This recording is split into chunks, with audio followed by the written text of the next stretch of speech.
or Wise, the channel for true story lovers. یہ کہانی face بک پر جنات کی دنیا سے لی گئی، جس کا لنک ڈسکرپشن میں موجود ہے۔ خونی تعویذ۔ آسیہ کے کاندھوں پر پڑنے والا دباؤ اپنی شدت کی انتہا پر جا پہنچا تھا۔ گردن گھمانا تو دور، صرف وہ آنکھوں کی پلکوں اور پتلیوں کو ہی حرکت دے پا رہی تھی۔ ایک زوردار گرج کی آواز کے ساتھ پورا آسمان گونج اٹھا۔ ایسا لگا جیسے آسمان زمین پر آ گرا ہو۔ باہر برستی بارش کی رفتار مزید تیز ہو چکی تھی، لیکن اندر اسٹور میں بت بنی بنا حرکت کیے بیٹھی آسیہ کو اپنا دل بند ہوتا ہوا محسوس ہو رہا تھا، کیونکہ اسے اپنی پچھلی جانب کسی ذی روح کا احساس صاف محسوس ہو رہا تھا۔ کوئی تو ہے جو اس کے پیچھے کھڑا ہے، موجود ہے، کون ہے، کیسا ہے، وہ دیکھ نہیں سکتی تھی۔ بات صرف محسوس تک نہ رہی، بلکہ آسیہ کو اب اپنے بالوں میں حرکت سی محسوس ہوئی، جیسے اس کے بالوں میں کوئی چیز حرکت کر رہی ہے۔ شاید انگلیاں، ہاں وہ انگلیاں ہی تھیں۔ میاؤں کی ایک بھیانک گھراہٹ سے آسیہ کو اپنے بالوں میں ایک سخت پکڑ محسوس ہوئی، اور کسی سخت مٹھی نے اس کے بالوں کو اپنی جنبش میں لے کر پیچھے کی جانب کھینچا۔ آہ! ایک درد کی نہ ختم ہونے والی شدید لہر لیے آسیہ کی گردن پیچھے کی طرف ڈھلکتی گئی، منہ آنکھیں مکمل چھت پر ٹک گئی۔ اسے ایسا محسوس ہو رہا تھا کہ جیسے اس کے لمبے سیاہ بالوں کو اس کے دونوں پاؤں کے ساتھ سختی سے باندھ دیا گیا ہو۔ گردن سے لے کر کمر تک اذیت کا بھیانک عذاب جو اس پر مسلط ہوا۔ آسیہ نے درد سے بلبلاتے ہوئے ایک زوردار چیخ مارنا چاہی، لیکن اس کی چیخ اسے اپنے اندر گہرائیوں تک ہی محسوس ہوئی، مطلب کہ اب وہ قوت گویائی بولنے کی حس سے بھی محروم تھی۔ کچھ پل آسیہ اسی انداز میں درد کی شدید لہروں کو اپنے جسم پر برداشت کرتی رہی اور اندر ہی اندر کراہتی رہی، لیکن پھر دوبارہ سے میاؤں کی دل سوز آواز سنتے ہی اسے اپنے جسم پر پڑتے کھچاؤ میں نرمی محسوس ہوئی۔ آسیہ نے جلدی سے خود کو سیدھا کرنا چاہا تو وہ آرام سے سیدھے انداز میں واپس آ بیٹھی، لیکن کاندھوں پر شدید وزن اور بالوں پر ہاتھ کی سخت گرفت اب تک محسوس ہو رہی تھی۔ آسیہ نے پوری ہمت لگا کر اٹھ کر بھاگنا چاہا اور کامیاب بھی ہوئی، لیکن دوسرے ہی پل جب وہ اٹھ کر دروازے کے پاس پہنچی تو اچھل کر واپس فرش پر آ گری۔ وہ تڑپ اٹھی تھی، کیونکہ اسے کسی عفریت نے بھاگتے ہوئے پیچھے بالوں سے پکڑ کر واپس نیچے پٹکا تھا، اور بس یہی نہیں، اسے اپنے سینے پر دباؤ بھی اس انداز میں محسوس ہوا کہ جیسے کوئی انسان اس کے اوپر آ بیٹھا ہو، لیکن پھٹی بڑی ڈری آنکھوں سے دیکھتے ہوئے بھی اسے اپنے اوپر آس پاس کچھ نظر نہیں آ رہا تھا۔ پھر اگلے ہی سیکنڈ پر اسے اپنے چہرے اور گردن کے پاس ایک سخت ہاتھ کی جنبش محسوس ہوئی، جس نے اس کا منہ گرفت میں لے کر ایک سائڈ پر کرتے ہوئے زمین سے لگا دیا تھا۔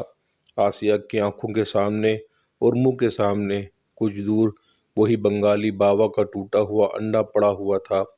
نہ چاہتے ہوئے بھی آسیہ کا دھیان اور نظر اس ٹوٹے انڈے پر ٹک سی گئی، اور اگلے ہی لمحے اس ٹوٹے انڈے سے اس قدر گندی اور غلیظ بدبو آئی کہ جیسے وہ ابھی اس بو سے دم گھٹنے کے سبب مر جائے گی، سانس بند ہو جائے گا۔ لیکن آسیہ کے لیے اس سے اگلا جو منظر تھا وہ اس سے بھی بہت زیادہ ڈراؤنا تھا۔ ٹوٹے انڈے سے نکلنے والا سیال مادہ اب عجیب سے کیڑوں کی شکل میں بدلتا جا رہا تھا، ہزاروں ٹائپ کے عجیب و غریب کیڑے جو ایک سیدھی لائن میں اب اس کے زمین پر گرے کھلے منہ کی طرف سفر کر رہے تھے۔ آسیہ نے خوف سے جھرجھراہٹ لی اور آنکھیں بند کر لی، لیکن دوسرے ہی پل اسے اپنے ہونٹوں اور ناک پر شدید جلن کا احساس ہوا۔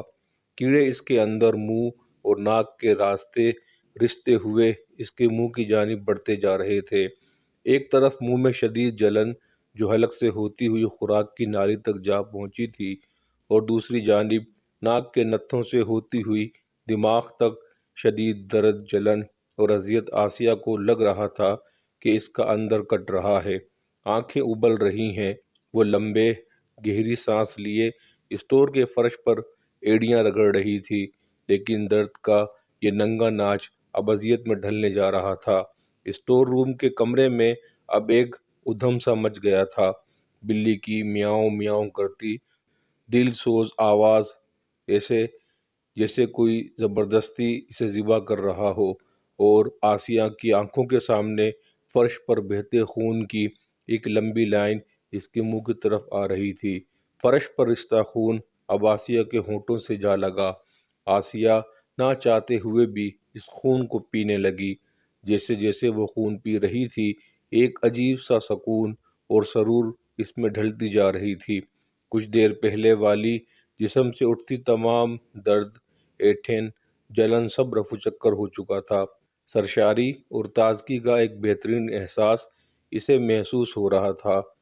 اب وہ سونا چاہتی تھی اور اسے گہری نیند آ رہی تھی، اور پھر دیکھتے ہی دیکھتے اس نے اسٹور روم کے فرش پر ہی آنکھیں موند لی۔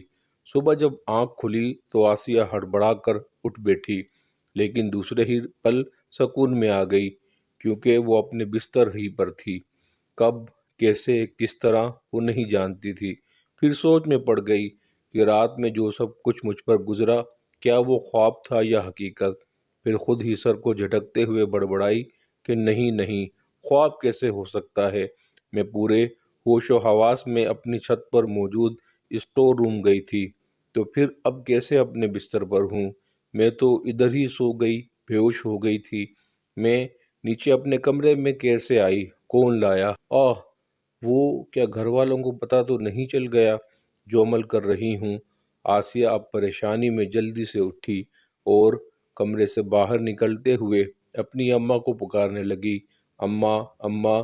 آسیہ کی اماں صحن میں بیٹھی دھوپ تاپ رہی تھی۔ کل سارا دن رات بھر تو بادل برستے رہے، لیکن آج آسمان صاف تھا۔ سورج پوری آب و تاب کے ساتھ چمک اور گرمی نچھاور کر رہا تھا۔ آسیہ کافی دیر اماں کے پاس بیٹھی بہت ساری باتیں کرتی رہی، لیکن اب وہ مطمئن تھی کہ گھر والوں کو کچھ نہیں پتا۔ اب وہ علیحدہ بات ہے کہ رات والا وہ واقعہ خواب تھا یا سچ، اور وہ اسٹور روم سے کیسے نیچے آئی، خود یا پھر کوئی نادیدہ مخلوق لائی۔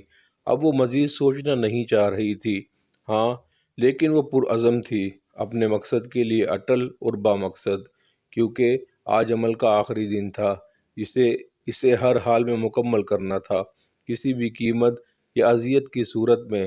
محبت کی چاہ اور رقابت کی تکلیف، وہ مزید انتظار نہیں کر سکتی تھی۔ اسحاق کو اس نے حاصل کرنا ہی تھا۔ دن انتظار میں ڈھلا، شام کی سیاہی نے پر پھیلا دیے، پھر شام سے رات کا سفر۔ 12 بج چکے تھے، زوال کا وقت آ پہنچا تھا۔ بارش کے بعد آج کی رات پچھلی راتوں کی نسبت بہت زیادہ سرد تھی۔ آسیہ اسٹور روم سے کالے جادو کے عمل کا سارا سامان اکٹھا کر کے خاموشی سے سیڑھیاں اترتے ہوئے اب گلی میں آ پہنچی تھی۔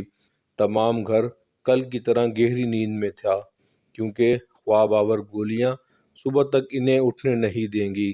سخت سردی میں موٹی شال اوڑھے آسیہ اپنی طویل گلی کو تیز قدموں سے جلد عبور کرنا چاہ رہی تھی، کیونکہ اس کی اگلی منزل قبرستان تھی، جہاں پہنچ کر اسے کالے علم کو دہرانا تھا، جو سخت، طویل اور مشکل ترین کام تھا۔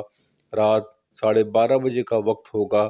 میں اپنی باہری بیٹھک میں لیٹا ایک تاریخی ناول کا مطالعہ کر رہا تھا کہ اچانک سے چند کتوں کی بھونکنے کی آواز آنا شروع ہوئی، اور مجھے اندازہ تھا کہ گلی میں موجود کتے تب ہی بھونکتے ہیں جب وہ کسی اجنبی کو گزرتا دیکھیں۔ خیر، پہلے تو میں نے بے دھیانی دی، لیکن ششت پیچھے ہٹ، ہلکی نسوانی آواز نے میرا دھیان اپنی جانب ہی کھینچ لیا۔ میں بیڈ سے اٹھ کر کھڑکی کے پاس جا پہنچا۔ بیٹھک کی لائٹ بند تھی، اس لیے میں نے بجائے جلانے اور دروازہ کھولنے کے کھڑکی کا تھوڑا سا پردہ سرکانے اور باہر دیکھنے کا ارادہ کیا، لیکن میں نے جیسے ہی باہر گلی میں دیکھا تو ایک نوجوان لڑکی پتھر پکڑ کر کتوں کو ڈرانے اور بھگانے کی کوشش کر رہی تھی، لیکن اس سے پہلے کہ میں دروازہ کھول کر کتوں کو بھگا کر اس کا راستہ ہموار کرتا، لڑکی کے ہاتھ میں موجود سامان والا پیکٹ نیچے گر گیا اور کچھ سامان بکھر گیا۔ وہی وقت تھا جب میں پوری طرح رک اور ٹھٹک سا گیا، کیونکہ وہ سامان دیکھ کر پہچان چکا تھا۔ آہ! میں نے ایک گہری سانس لی اور منہ ہی منہ میں بڑبڑایا، کالا جادو، وہ بھی ایک نوخیز نوجوان لڑکی۔ خوف اور دہشت میں لپٹی اس کہانی کا اگلا حصہ سننے کے لیے نئی قسط